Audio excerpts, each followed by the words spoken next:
Hola amigos de Salud y Medicinas, yo soy Ingrid Díaz y está con nosotros la doctora Norma Angélica Antunes. Doctora, buenos Hola, días, buenas tardes a tardes. todos, mucho gusto. Pues vamos a hablar de lo que nos toca, trastornos menstruales. Ok, le vamos a hacer algunas preguntas que nos han hecho llegar a través de nuestra sección de Pregunta al Médico y a través de nuestras redes sociales. Ujú. ¿Le parece? Claro que sí. Ujú. Comenzamos. Bueno, una de las preguntas que nos llegan es, ¿qué mujeres son las que más sufren trastornos menstruales? ¿Hay como alguna Existen categoría? etapas, no, Ujú. existen etapas. Va a haber aquella etapa de la mujer adolescente, donde el sistema hormonal se encuentra totalmente inmaduro y eso va a traer como consecuencia trastornos menstruales. Y existe la otra etapa de las mujeres que ya están cercas a la menopausia y que van a tener trastornos también de tipo menstrual, ya sea por una patología anatómica o fisiológica. Ok. Y bueno, preguntan mucho también, si no he tenido regla, ¿forzosamente estoy embarazada? ¿O a qué se La puede primera deber? pregunta que se debe hacer todo el mundo, si yo arreglaba mes con mes todos los meses y de pronto dejo de arreglar y tengo una vida sexual activa, sí, tenemos que pensar, la Ujú. primera pregunta es, ¿estoy embarazada? Obviamente, esa pregunta ella misma se la va a responder dependiendo la actividad sexual que tenga y el tipo de método anticonceptivo que tenga, y eso va a permitir, pues, descartar la posibilidad de un embarazo. Ujú. He sabido de algunos casos en que no hay probabilidad de embarazo porque pues, no hay relaciones y sin embargo hay una ausencia de regla. ¿A qué se puede deber esto? Eso va a depender de la edad. Todo tiene que ver con la edad y las características para valorar la menstruación, que sería la duración, la frecuencia y la cantidad. Entonces, yo puedo decir que tengo un trastorno menstrual Ujú. en aquellas mujeres jóvenes adolescentes que el eje está inmaduro, en aquellas mujeres premenopáusicas que también van a dejar de reglar, secundarios al cambio hormonal y a la falta de una hormona que sería progesterona al inicio, y eso va a provocar la falta o la ausencia de menstruación. Ujú. Dicen, si no he tenido menstruación por más de 3 meses, ¿es peligroso? No, obviamente no. Hay que ver, hay pacientes que pueden utilizar algún método anticonceptivo, como por ejemplo el implante subdérmico, que en la mayoría de las personas les va a causar una menorrea. La menorrea es el cese de la menstruación más de 3 meses, ¿no? Entonces, no quiere decir que eso sea patológico, o sea, eso quiere decir que el efecto hormonal de la progesterona que están utilizando va a hacer que ella no regle. Es completamente normal. Aquella paciente que deja de reglar durante 3 meses o más meses, hay que buscarle un trastorno de tipo funcional. El más frecuente en la mujer joven o en la vida reproductiva es el síndrome de ovarios poliquísticos, que es un trastorno de tipo metabólico y hormonal a la vez. Ese es Ujú. más frecuente. ¿Y en qué consiste este trastorno? Este síndrome de ovarios poliquísticos es una paciente que la principal característica es que tiene periodos largos de presentación de la menstruación. O sea, pasan 6 meses, 8 meses y de pronto puede llegar a tener una menstruación normal, no abundante. ¿Eso qué quiere decir? Que el tejido ni siquiera se formó durante el tiempo que no arregló, y va a tener también como característica mayor cantidad de vello. ¿Por qué? Porque ese tipo de pacientes tienen un síndrome donde hay un hiperandrogenismo. Entonces hay mayor cantidad de andrógeno que de estrógeno y progesterona. Esto a su vez va a provocar que la paciente no produzca el tejido que hace que regle y su sistema androgénico está alto. Entonces son pacientes gorditas que tienen mayor cantidad de vello, que tienen acné más fácilmente, que tienen acantosis nigrans, que es la presencia de áreas más oscuras del Mm. cuello, brazos, axila, ingles. Entonces, este es el más frecuente y el más característico, el síndrome de ovarios poliquísticos. ¿Y hay algún tratamiento? Sí, claro. Una vez que se detecta el síndrome de ovarios poliquísticos, es importante. Yo siempre les pregunto a las pacientes por qué quieres reglar. O sea, ¿cuál es la característica que tú te quieres, o porque los demás dicen que tienes que arreglar y tiene que ser cada mes? Hay que saber para qué quiere la paciente arreglar. El hecho de que no arregle no quiere decir que le vaya a provocar o que vaya a tener cáncer, porque eso es lo primero, ¿no? Es que si no arreglas vas a tener cáncer o te vas a morir, o hay que ver que seguramente es un trastorno de tipo hormonal que hay que corregir, obviamente, sabiendo qué hormona es la que se encuentra afectada. Por ejemplo, en el síndrome de ovarios poliquísticos hay una falta de ovulación, entonces hacen falta hormonas como la progesterona, y entonces las pacientes ni siquiera, y el aumento del andrógeno, ni siquiera van a formar el tejido. Entonces, obviamente, algo que no se está formando no le va a dar patología. Okay. ¿No? Entonces, no es peligroso que no reglen. No es peligroso, pero el saber que tengo que reglar, sobre todo queremos reglar porque queremos tener un hijo. Un embarazo, ¿no? Eso es lo más lógico, ¿no? Es que ya me preocupé porque ya llevo como 5 años que no reglo normal y entonces ya quiero tener un bebé, ¿no? Eso es la causa más frecuente porque yo creo que toda mujer, si no arreglamos, mucho mejor. Si no hay ningún problema, mucho mejor, ¿no? Es algo que yo creo que, y siempre se lo platico a la paciente, ¿cuál es la razón que tú quieres arreglar? No siempre el hecho de que no regles, obviamente hay un trastorno de tipo funcional, algo está pasando con tus ovarios, pero no quiere decir que necesariamente tenga un problema que hay que corregir. Se va a corregir siempre y cuando yo dé hormonas. Pero no se está corrigiendo algo metabólico o algo propio, se está corrigiendo porque mi organismo va a responder a esas hormonas que estoy tomando externas. Entonces, como yo como relojito me las tomo, como relojito voy a arreglar. Pero no quiere decir que necesariamente algo ya se compuso acá atrás. Y en cuanto se deje de tomar... Y es clásico, ¿no? Aquella paciente que dejó de arreglar, que empieza a tomar hormonas, dice, ¡ay, ya me compuso! 6 meses, las deja de arreglar y a lo mejor automáticamente otra vez vuelve a caer en la misma patología. Por eso es muy importante saber cuál es la causa. Sabiendo la causa, se le puede dar el tratamiento específico, como es el síndrome de ovarios poliquísticos, ayudarlas a que mejoren su metabolismo, a bajar de peso, porque son pacientes que les cuesta muchísimo bajar de peso, y a veces solo bajando de peso, la paciente vuelve a sus ciclos completamente normales. Okay. Reiteramos entonces, el síndrome de ovarios poliquísticos no significa que posteriormente nos pueda dar cáncer. No, para nada. El problema del síndrome de ovarios poliquísticos es la poca capacidad de la paciente para bajar de peso, el no arreglar constante, la dificultad más adelante para no poderse embarazar. Eso va a ser. Pero no solo es el hecho de mejorar un sistema hormonal, es mejorar el sistema metabólico de la paciente. Ese sistema metabólico de la paciente está relacionado con la insulina. Existe una resistencia a la insulina y es como un círculo vicioso.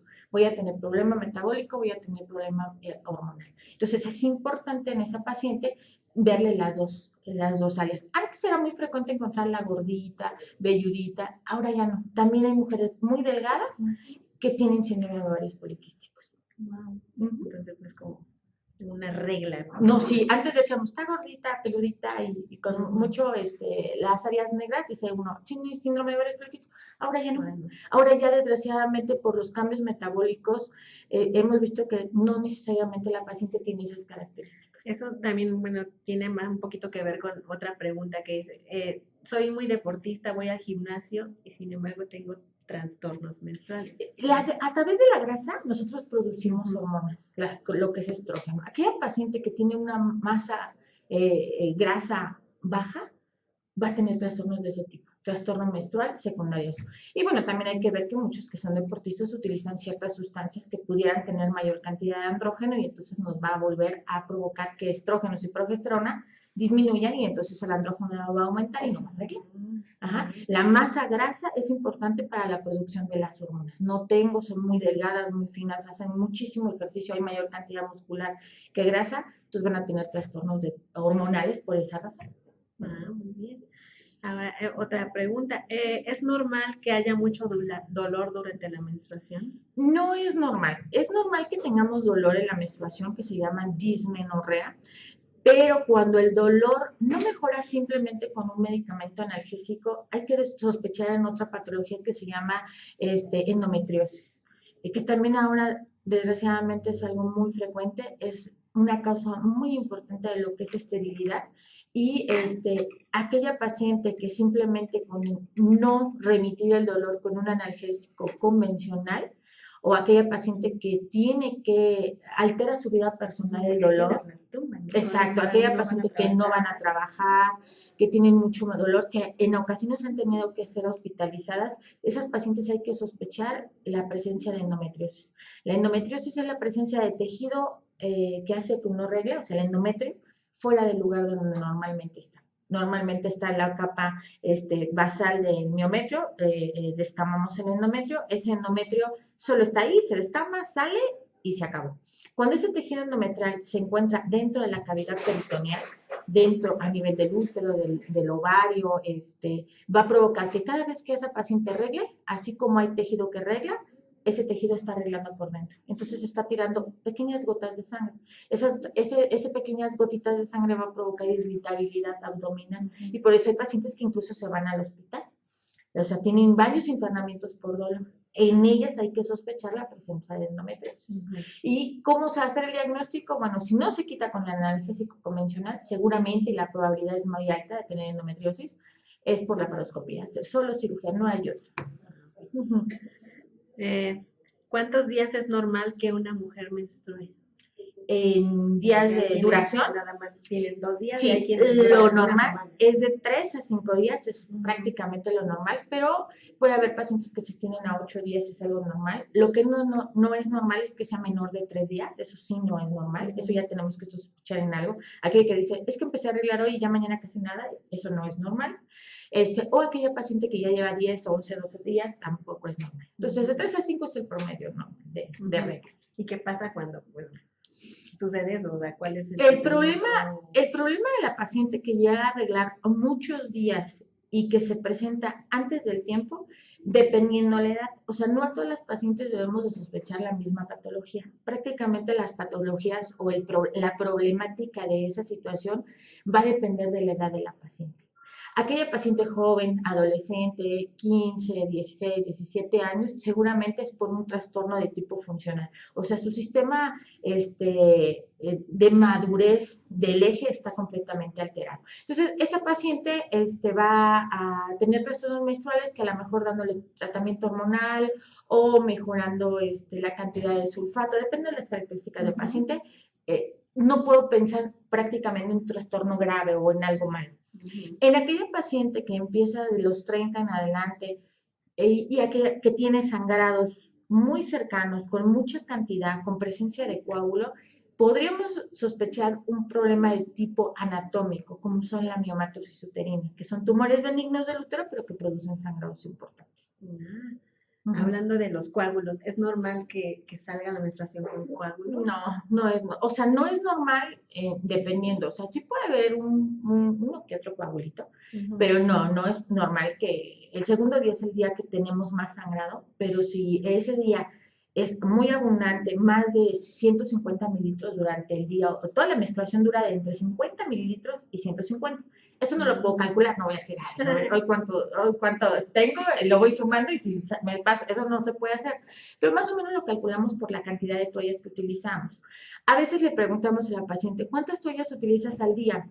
No, pues 5. Bueno, 5 por limpieza, porque a veces cada vez que voy al baño me cambio, o 5 porque realmente está empapada, ¿no? Entonces, ya dependiendo de la paciente, si sí es porque están empapadas, entonces esa paciente se está saliendo de la normal, de lo normal de esa paciente. Entonces, hay que investigar la causa de esa situación. ¿Qué pasa cuando hay sangrado intermenstrual? También, obviamente, aquella paciente que es portadora de dispositivo y tiene sangrados o manchados intermenstruales o de implante subdérmico o de dispositivo Mirena, seguramente es por una descamación alterada. Las células del endometrio tienen un tiempo de muerte celular, o sea, no me embaracé, ese tejido maduró, no se logró la fecundación, entonces él ya tiene programada su muerte o su descamación. Aquellas pacientes que llegan a tener muertes celulares programadas previas, o sea, que yo tengo sangrados intermenstruales, eso puede ser secundario a alguna alteración de tipo funcional. Obviamente puede ser a la falta de progesterona. La progesterona en el ciclo menstrual de una mujer está dado por 2 hormonas, estrógenos y progesterona. El estrógeno va a formar parte de la primera etapa, entonces va a formar el tejido. Desde que estoy sangrando ya el tejido se está formando. A la mitad del ciclo la mujer ovula normalmente, y después, ¿quién mantiene ese tejido endometrial? Es la progesterona, la que se produjo durante la ovulación. Entonces, el tejido que ya se formó, yo lo voy a mantener con la presencia de progesterona, pero cuando la paciente tiene una deficiencia de progesterona, no va a haber quien limite el crecimiento del endometrio. Y entonces, mi endometrio a lo mejor aquí ya estaba así, o acá, así de grande, y entonces se puede descamar aquí, o se puede descamar después del tiempo que le tocaba arreglar. A eso se puede ver. Entonces, todo tiene que ver con la función hormonal del Entonces, igual el tratamiento también es todo controlado con eso. Exacto, dependiendo de la causa será el tratamiento específico, pero algo que sea algo, pensar en algo malo, porque va a depender la edad. Obviamente si aquella paciente es una paciente mayor que tiene antecedente de virus de papiloma y no lleva un buen control o nunca se ha hecho un papá Nicolau, obviamente hay que descartar las causas de ese sangrado, porque uno piensa que podemos tener manchado intermenstrual solo por la presencia del sangrado que viene de adentro del útero, ¿no?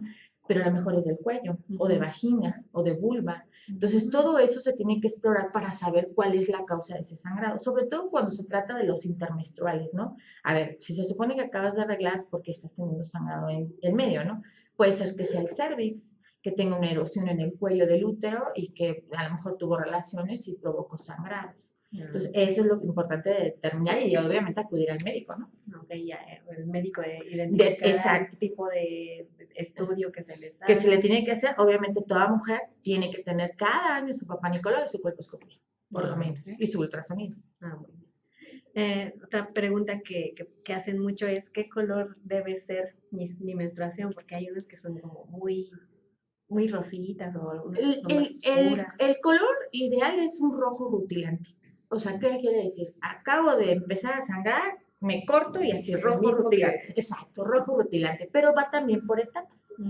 Hay pacientes que empiezan a menstruar como manchadito cafezoso, como que sí, como que no va a empezar. ¿Esto por qué es? Porque la sangre que se acumula en vagina se va a oxidar y va a salir oscura. Eso no quiere decir que tenga nada malo. Es que, doctora, yo empiezo 2, 3 días antes como con un manchado café, o cuando ya voy a terminar, el último día es un manchado café. Esto es porque el sangrado ya fue mínimo, en vagina se acumuló, y esto provocó que tuviera oxidación de esa sangre. El normal es que empecemos con poquito, el segundo día sea muy abundante o abundante, el tercer día ya vaya disminuyendo, hay quienes la cantidad puede ser tercero o cuarto y el quinto ya prácticamente es nada. Y ahora, ¿por qué la menstruación no les llega a los mismos días? A veces se les adelanta, a veces se atrasa. Eso es bien importante porque, bueno, platicaba con mi hija que es adolescente y que tiene clases de reproducción. Me decía, no mamá, es que no soy regular porque no reglo el mismo día. Y le digo, a ver, ¿cómo que no eres regular? O sea, que si reglas una semana después, ¿tampoco eres regular? Sí, así me dijo mi maestra. Le digo, no, mi vida, mira, la situación es que la frecuencia de presentación de una menstruación puede ir desde 21 días hasta 35 días. Eso se puede considerar completamente normal. Por eso yo siempre las invito a conocerse. A veces, ya me va a tocar. Pues sí, ya me va a tocar, pero nunca tenemos la curiosidad de saber cada cuánto reglo. Puede ser que este mes, y así me llevo uno y uno, reglo cada 25 y el otro cada 28, o ahorita cada 28 y luego cada 30. Entonces yo ya le puedo, ya no atinar, sino asegurar que ya me va a bajar. Entonces, ¿por qué entonces no reglo los mismos dos? A mí me tocaba el 2 y me debería tocar el 2. Pues porque el mes no tiene los mismos días.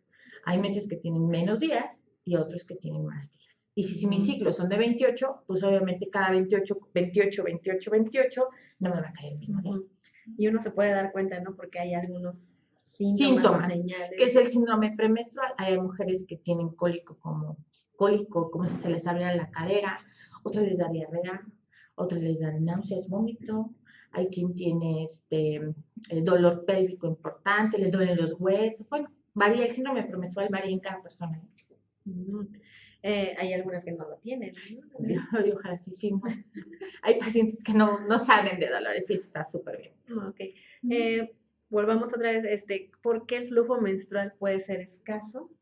El flujo menstrual puede ser escaso en aquellos pacientes deportistas que tienen una cantidad de grasa menor, o sea que no hay de dónde va a sacar para producir una gran cantidad. Aquellos que no están en su peso ideal, que son bajas de peso o que tienen datos de desnutrición, o así ahora con las bulímicas y las anoréxicas, son pacientes que no reglan. Lo primero que se quita el organismo, a ver, eso es lo menos que me interesa ahorita. Exactamente, mi organismo es tan sabio que dice, no, a ver, la regla no es algo que necesitemos ahorita, no hay de dónde producir más, dónde vamos a agarrar alimento. Entonces la grasa nos encarga de producir hormonas y entonces se pone a trabajar en otras áreas. Por eso dejan de menstruar.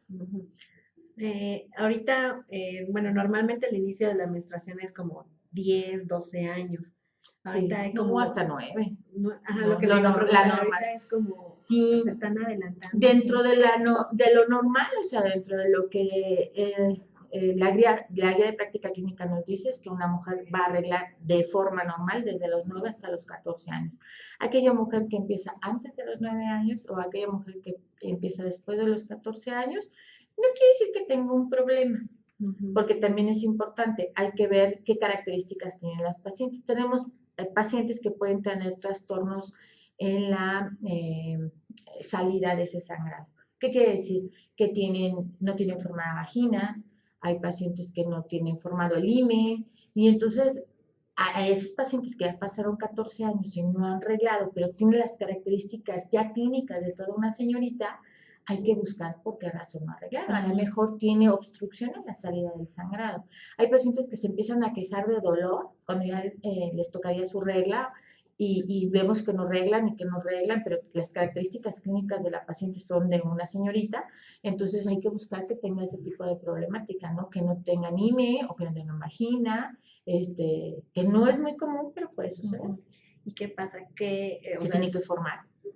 Se tiene que formar la vagina, se forma con ¿Tenemos que esperar? No, así hay, a paciente, aquella que arregló antes de los 8 años, hay que investigar por qué razón, ¿no? Y aquella que arregló, obviamente, que ya pasaron los 14 años y no ha arreglado, esa sí la invito que inmediatamente acuda a un médico, sobre todo para hacer un ultrasonido, para valorar un útero, para valorar ovarios, para valorar, incluso dependiendo de las características del ultrasonido, valorar vagina, ¿no? Para ver la presencia de esta estructura anatómica, ¿no? Ok. Ahora vamos con las mujeres que ya dieron a luz. Preguntan mucho, una vez que ya di a luz, ¿cuándo me vuelve la menstruación? ¿Vuelve de inmediato? Eso varía y también varía en cada paciente el tiempo que va a estar arreglando después de tener su bebé, ya sea parto o cesárea. Hay pacientes que a lo mejor nada más 8 días, 10 días arreglaron, cambió, obviamente esa regla es muy diferente a una regla normal.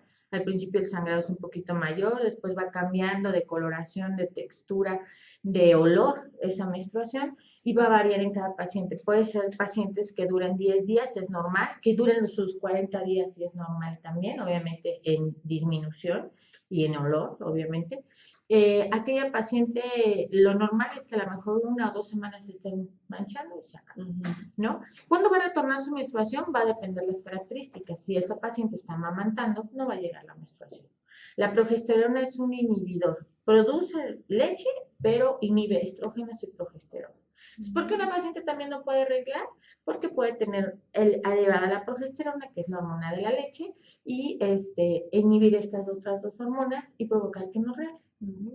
La prolactina es una hormona que se produce a nivel cerebral. Entonces, esa prolactina, cuando está elevada y que se puede elevar con ciertos medicamentos, hay pacientes que pueden también dejar de arreglar porque tienen una prolactina elevada secundaria a la toma de algún medicamento especial, como por ejemplo anticonvulsivantes, antidepresivos, la metoclopramida, si la utilizan regularmente, aumenta la prolactina y esa prolactina inhibe las otras 2 hormonas y empiezan a dejar de arreglar.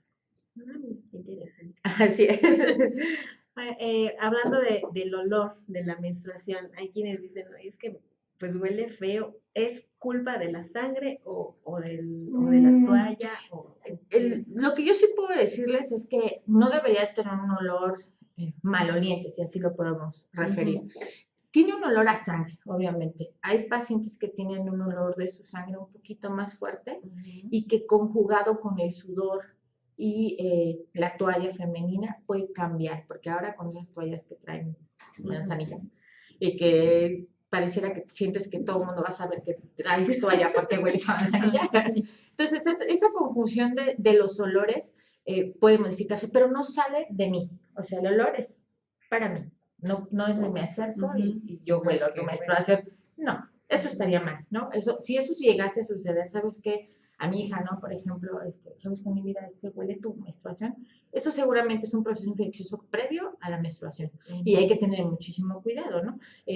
No debería tener un olor tan característico que los demás me tienen que oler. Eso no es así. Y hablando de toallas y cuestiones de protección femenina, ¿cuáles son las más recomendables, las toallas, los tampones o incluso la copa menstrual que últimamente Todos se tienen pone. una finalidad y todos han pasado seguramente una supervisión cuando salieron al mercado. No pudieron haber salido del mercado nada más así. Obviamente depende de cada paciente y de características propias de cada paciente.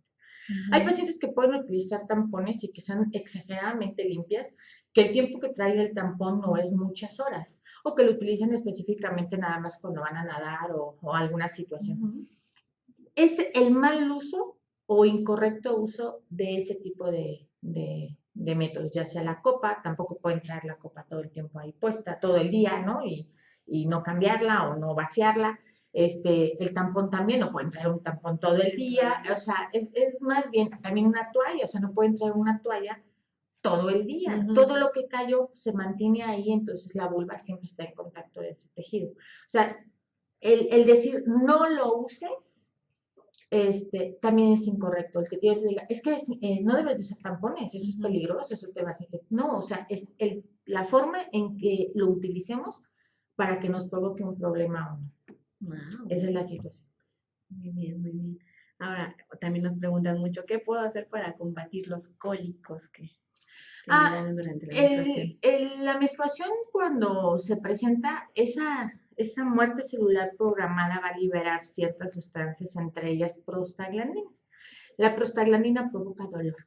Entonces hay medicamentos que inhiben las prostaglandinas, ibuprofeno, paracetamol, butiliosina, o sea, aquella menstruación que se quita solo utilizando este medicamento es una menstruación o un cólico completamente normal de la menstruación. Yo siempre les sugiero, uno como mujer ya sabe cuándo va a arreglar, ya empieza a sentir rarito, ya sabe al rato o mañana ya voy a arreglar, ahí es donde me voy a tomar el analgésico. No voy a esperar a que tenga el dolor, exactamente. Entonces yo siempre les digo, 1 o 2 días antes de tu menstruación, toma un analgésico, uno cada 12 horas. Una vez que empezamos a arreglar, prácticamente el segundo ya no tenemos dolor. Eso es lo característico de un síndrome premenstrual. Entonces igual, 1 o 2 días después de haber iniciado ya la regla, me sigo tomando mi analgésico y no tengo por qué sufrir lo que es el síndrome premenstrual. Bueno, y como por último, los trastornos, llegan a preguntar si los trastornos menstruales son hereditarios, o sea, o son cuestión de familia, o de que si la mamá tuvo, si la No, abuela tuvo. no, normalmente no tienen un carácter hereditario, ¿no? Depende más bien de la función propia de cada persona. O sea, nunca me he topado con una paciente que me diga, es que yo padecía lo mismo, doctora. Hasta ahorita no, y bueno, la literatura no dice que sea algo genético, ¿no? De que tú tuviste trastornos y tú también los vas a tener. Hay ciertas patologías que sí tienen que ver con la genética, ¿no? Pero como tal, por ejemplo, el síndrome de ovarios poliquísticos no tiene nada que ver con que yo se lo pase a mi mamá o a mi hija, de mi hija a su hija y así, no. Tiene mucho que ver las características clínicas y propias de la paciente. Bueno, ¿algún otra trastorno o enfermedad que sea muy frecuente dentro del grupo manejo, femenino? Pues las niñas se consultan normalmente aquella que o no ha arreglado o que está arreglando mucho. Ese tipo de paciente que no creo que sea un problema el hecho de que este mes sí arreglaste y en el otro no, dependiendo de la edad de la paciente, en una jovencita. Mientras no le cause una hemorragia que la pueda llevar a la anemia, no hay necesidad de tratarla. Aquella niña que lleva 10 días sangrando y que cada ratito está sangrando, sí hay que darle tratamiento y seguramente es hormonal, porque si no va a caer en anemia, es una jovencita que está en crecimiento y desarrollo y le va a traer consecuencias a su vida personal. A esa paciente hay que darle tratamiento. Aquella paciente que es entre 20, 30, 35 años, su interés es por el hecho de lograr un embarazo. Aquella paciente que tiene un control prenatal o que tiene un método anticonceptivo, de verdad no le interesa si es regla o no regla. Obviamente, si sus sangrados son muy abundantes, siempre te van a consultar y hay que siempre descartar la patología anatómica, como son tumores, quistes de ovario, que puedan ser miomatosis uterina, porque esos, si los dejamos, sí nos va a dar consecuencia más adelante, ¿no? Nos va a provocar hemorragias, anemia, incluso si lo dejamos podemos llegar a una histerectomía muy joven, ¿no? Entonces, quitarle el útero, pues a una paciente joven no sería adecuado. Bueno, pues muchas gracias, doctora Claro Antunes, que sí. ¿Algún otro comentario No, para nada más el los invito público? a que, bueno, desgraciadamente el cáncer de mama y el cáncer cervicuterino siguen siendo de las causas de muerte en la mujer más importantes. Entonces, a pesar del hecho de poderlo detectar a tiempo, seguimos teniendo tasas muy altas de mortalidad, de incidencia, de prevalencia de estas patologías.